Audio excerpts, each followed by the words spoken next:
Meu nome é Bruna Ferreira, tenho 28 anos e descobri que a humilhação pública pode ser o combustível mais poderoso para uma vingança devastadora. Quando minha própria mãe gritou na sala lotada de parentes: "Você é só mais uma viciada no tigrinho." Eu estava ali, 10 anos depois, tentando reconquistar o respeito da família que me expulsou de casa. O que ela não sabia é que aquela filha viciada, que ela jogou na rua aos 18 anos, havia se tornado algo que mudaria a vida de milhares de pessoas como eu. E quando o deputado apareceu na televisão naquele domingo à tarde, anunciando a criação da primeira clínica pública de reabilitação para jogos de aposta do Brasil, o silêncio que tomou conta da sala foi ensurdecedor. Porque o nome da responsável técnica que apareceu na tela, a mulher que seria a diretora daquela clínica revolucionária, era exatamente o mesmo da filha que eles consideravam morta para a sociedade. Esta é a história de como uma jovem destruída pelo vício se tornou a salvação de milhares de pessoas. E de como a vingança mais doce é provar que você sempre foi maior do que tentaram fazer você acreditar. Mas antes de continuarmos, confira se você já está inscrito no canal e escreva nos comentários de onde você está assistindo este vídeo. Cresci em Osasco, região metropolitana de São Paulo, em uma casa onde o dinheiro sempre foi contado 3 vezes antes de ser gasto. Meu pai, Antônio Ferreira, era motorista de ônibus municipal e minha mãe, Dona Rosa, trabalhava como costureira em casa, pegando serviços de uma confecção do bairro. Éramos uma família simples, mas unida, até que eu descobri o mundo das apostas online aos 17 anos. Tudo começou de forma inocente. Uma colega da escola me mostrou um aplicativo de jogos onde você podia ganhar dinheiro de verdade. Era o famoso jogo do tigrinho, aqueles slots coloridos que prometiam multiplicar qualquer quantia. No começo, ganhei alguns reais, depois algumas dezenas. A sensação era viciante. Ver os números crescerem na tela, a adrenalina de apertar o botão e esperar o resultado. Aos 18 anos, já estava completamente dependente. Gastava todo o dinheiro que conseguia. Mesada, dinheiro de trabalhos extras, até valores emprestados de amigas. Minha mãe começou a notar que objetos sumiam de casa. O rádio da cozinha, algumas joias simples dela, até livros que eu vendia no sebo da esquina. Quando ela descobriu que eu havia penhorado a aliança de casamento dela, que estava guardada em uma gaveta desde que engordara o dedo, o inferno se instalou em nossa casa.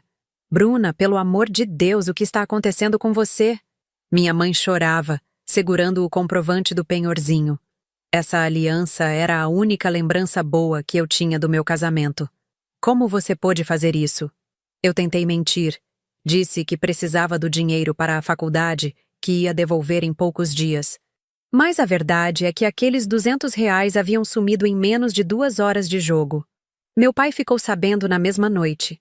Ele chegou do trabalho cansado, com o uniforme sujo de diesel, e encontrou minha mãe chorando na cozinha.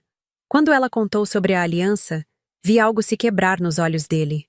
Não era raiva, era decepção profunda. "Rosa, nossa filha está doente", ele disse baixinho. "Ela precisa de ajuda, não de bronca." Mas eu estava tão perdida no vício que interpretei aquilo como fraqueza. O estopim aconteceu 3 meses depois, em uma quinta-feira que nunca vou esquecer. Eu havia conseguido um emprego de meio período em uma papelaria do centro de Osasco, e meu primeiro salário seria de 400 reais. Na cabeça distorcida de uma viciada, aquela quantia representava a chance de recuperar tudo o que havia perdido nos últimos meses. Se eu jogasse com estratégia, multiplicaria o dinheiro e pagaria todas as dívidas de uma só vez. Peguei o dinheiro na sexta-feira de manhã e na segunda-feira já estava zerada novamente. Pior, havia perdido não só meu salário, mas também 300 reais que peguei emprestado do caixa da papelaria, prometendo repor na terça. Quando a dona da papelaria, Dona Neuza, ligou para minha casa perguntando sobre o dinheiro faltante, meus pais descobriram a extensão real do meu problema. "Bruna Ferreira, você roubou o dinheiro do seu trabalho?" Minha mãe gritou quando cheguei em casa.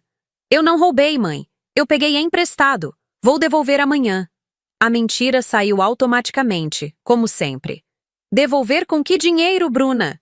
Com que dinheiro? Meu pai estava sentado na mesa da cozinha com a cabeça entre as mãos. Antônio, ela precisa sair de casa, minha mãe disse.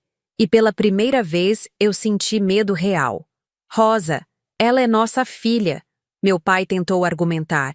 Filha não rouba dos outros, Antônio. Filha não leva a mãe dela à vergonha no bairro inteiro. Todo mundo já sabe que ela está viciada nessas porcarias de jogo online. Dona Neuza já contou para meio mundo que nossa filha é ladra. As palavras da minha mãe cortavam como navalha, mas o pior era saber que ela tinha razão. A discussão durou a noite toda. Meu pai tentava defender-me. Dizia que eu precisava de tratamento, não de abandono. Mas minha mãe estava irredutível. Ou ela para com essa palhaçada e assume responsabilidade, ou sai de casa. Não vou ver essa menina destruir nossa família. Na manhã seguinte, acordei com 2 malas prontas na porta do meu quarto e R$ 20 na mesa da cozinha. É para a passagem, minha mãe disse sem olhar para mim. Os primeiros meses longe de casa foram um mergulho no inferno. Com R$ 20 no bolso e 2 malas de roupas, fui parar no centro de São Paulo, dormindo em albergues quando conseguia uma vaga, em praças quando o dinheiro acabava. Consegui alguns trabalhos temporários, distributora de panfletos, limpeza de escritórios na madrugada, vendedora ambulante de doces no trem. Mas o vício era mais forte que qualquer necessidade básica. Toda vez que juntava alguns trocados, a compulsão atacava. Ia para uma lan house, abria os aplicativos de aposta e perdia tudo em questão de horas. Era um ciclo autodestrutivo que eu não conseguia quebrar. Cheguei ao ponto de passar 2 dias sem comer, apenas bebendo água da torneira de banheiros públicos, porque havia apostado até o dinheiro da comida. Foi em um albergue da Luz que conheci Dona Marlene, uma assistente social aposentada que fazia trabalho voluntário. Ela notou que eu sempre estava inquieta, mexendo no celular, e um dia me abordou. Filha, você está bem? Parece que está sofrendo. Contei minha história entre lágrimas, e ela me olhou com uma compaixão que eu não via há meses. Bruna, você precisa de ajuda profissional. Vou te encaminhar para um grupo de apoio. O grupo de jogadores anônimos funcionava em uma sala emprestada de uma igreja no Cambuci. Éramos 12 pessoas, de todas as idades e classes sociais, unidos pela mesma compulsão destrutiva. Foi ali que entendi que meu problema não era falta de caráter ou fraqueza moral. Era uma doença real, com sintomas reais e possibilidade real de tratamento. O coordenador do grupo, Márcio, era um ex-viciado que havia perdido casa, família e emprego antes de conseguir se recuperar. Bruna, ele disse na minha 3ª reunião, você é muito jovem e inteligente. Se conseguir se manter limpa, pode fazer qualquer coisa na vida, mas precisa querer de verdade. Naquele momento, pela primeira vez em anos, eu quis de verdade. Não apenas parar de jogar, mas reconstruir completamente minha existência e provar para todo mundo, especialmente para minha família, que eu era capaz de ser alguém na vida. A recuperação foi lenta e dolorosa. Durante 2 anos, frequentei religiosamente as reuniões dos jogadores anônimos. Consegui um emprego fixo como auxiliar administrativo em um escritório de contabilidade na Bela Vista e me matriculei no curso noturno de administração pública em uma universidade estadual. Era uma rotina puxada. Trabalho das 8 às 17, faculdade das 19 às 22h30, reunião de apoio às quartas-feiras. O que me mantinha motivada era a raiva. Raiva da forma como minha família me abandonou. Raiva de como fui julgada sem receber ajuda. Raiva de ver tantas pessoas sofrendo com o mesmo problema que eu e não ter onde buscar tratamento adequado.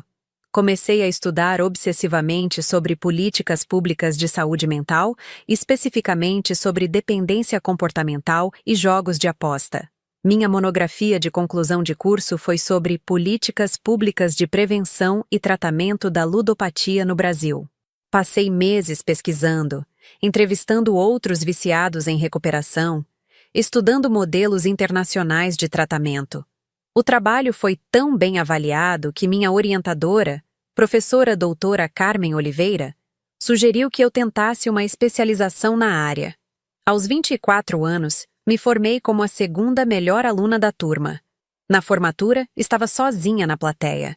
Meus pais nunca souberam que eu havia retomado os estudos. Mas Dona Marlene estava lá, orgulhosa como se fosse minha avó de verdade. Bruna, você conseguiu, ela disse abraçada em mim. Agora vai usar essa força para ajudar outras pessoas. Consegui uma bolsa integral para fazer especialização em gestão de políticas públicas na USP. Minha dissertação foi sobre a criação de centros públicos de tratamento para dependência de jogos online.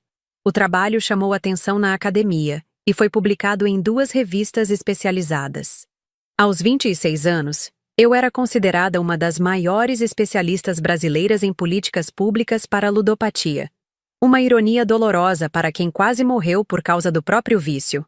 Em 2023, a Câmara dos Deputados abriu concurso para analista legislativo especializado em políticas de saúde mental.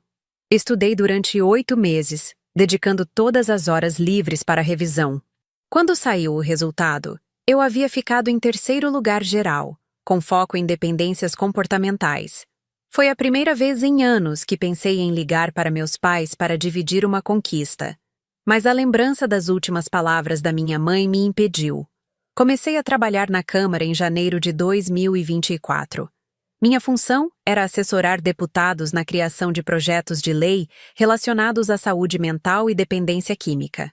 Foi quando conheci o deputado federal Roberto Mendes, do Rio Grande do Sul, que havia perdido o próprio irmão para o suicídio após uma sequência de perdas em apostas online. Bruna, ele disse após ler meu currículo, você tem vivência prática no assunto. Preciso de alguém que entenda de verdade o que essas pessoas passam. Contei minha história para ele, desde o vício aos 17 anos até minha formação como especialista. Ele ficou impressionado. Você já pensou em dirigir um centro de tratamento? Tenho um projeto de lei para criar a primeira clínica pública federal especializada em ludopatia. O projeto do deputado previa a criação de 5 centros de tratamento espalhados pelo país, com atendimento gratuito e equipe multidisciplinar. Eu fui designada para coordenar a elaboração técnica do projeto e, se aprovado, seria indicada para dirigir o Centro Piloto de São Paulo. Trabalhamos juntos durante 8 meses, refinando cada detalhe da proposta. Em setembro de 2024, o projeto foi aprovado por unanimidade no Congresso. A notícia saiu em todos os jornais. Brasil terá a primeira rede pública de tratamento para viciados em jogos online. Meu nome aparecia como diretora técnica do projeto. Foi quando decidi que era hora de enfrentar minha família.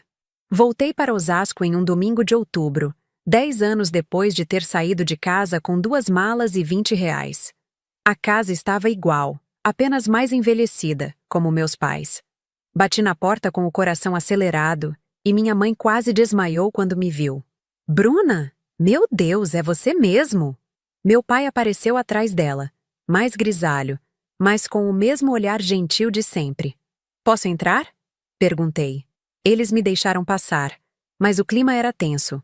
Minha mãe me ofereceu café, mas continuava me olhando com desconfiança.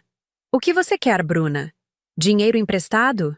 A pergunta doeu, mas eu esperava isso. Não, mãe. Vim contar como está minha vida. Sentamos na sala e comecei a falar sobre minha recuperação, minha formação, meu trabalho na Câmara. Minha mãe me interrompia constantemente. Ah, Bruna, para com isso. Você acha que eu nasci ontem?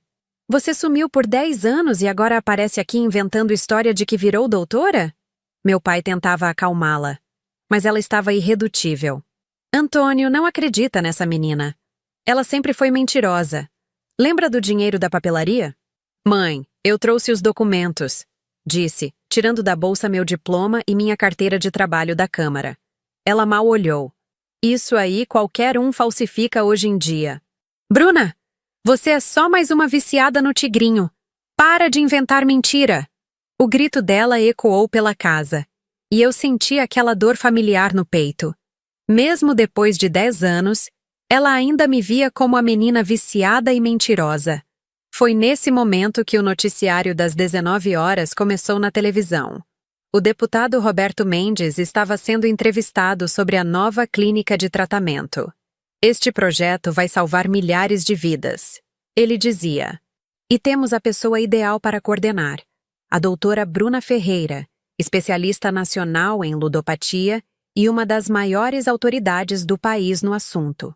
A câmera focou em mim, séria, de jaleco branco, sendo apresentada como diretora técnica do primeiro centro público de tratamento para viciados em jogos do Brasil. O silêncio na sala foi absoluto. Minha mãe ficou pálida, meu pai começou a chorar. Na tela, eu explicava como funcionaria o tratamento, quantas pessoas seriam atendidas, qual o impacto esperado na saúde pública brasileira. Essa é você? Minha mãe sussurrou. Essa é nossa Bruna? Assenti calmamente. 10 anos, mãe. 10 anos me reconstruindo enquanto vocês me consideravam morta. Meu pai se levantou e me abraçou, pedindo perdão entre soluços. Minha mãe continuava em choque, olhando alternadamente para mim e para a televisão, onde minha foto aparecia novamente com o título Doutora Bruna Ferreira, diretora da primeira clínica pública contra a ludopatia do Brasil. A vingança mais doce não foi vê-los em choque. Foi perceber que eu havia me tornado exatamente aquilo que eles disseram que eu nunca seria capaz de ser. Uma pessoa respeitada, uma profissional reconhecida, alguém que salvaria milhares de vidas. A menina viciada que eles expulsaram de casa havia se tornado a esperança de milhares de famílias brasileiras que passavam pelo mesmo pesadelo que vivemos. Às vezes, a justiça mais perfeita é simplesmente provar que você sempre foi maior do que tentaram fazer você acreditar.